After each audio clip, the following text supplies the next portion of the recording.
today the monsoon has touched the Goa. It has reached, the northern limit has reached up to Marma Goa. So the whole south Goa has been covered under the southwest monsoon.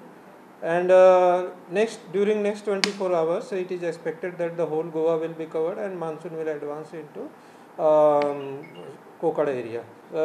As forecasted yesterday, the widespread rainfall was recorded over the Goa, and heavy rainfall was recorded at Kanakona. 74 rainfall was recorded at Kanakona. The monsoon will become very active during next 3-4 days. So all the 5 days the forecast is light to moderate rain at most places. All the places we will get good rainfall, and heavy rainfall warning issued from today, and that heavy to very heavy rainfall is expected at isolated place during next 24 hours, and heavy rainfall warning issued from today, and that heavy to very heavy rainfall is expected at isolated place during next 24 hours.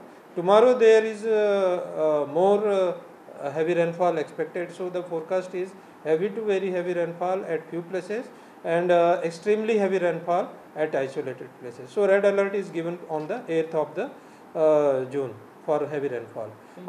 After that, heavy rainfall, extremely heavy rainfall is not expected, but heavy to very heavy rainfall will be on 9th and 10th at few places.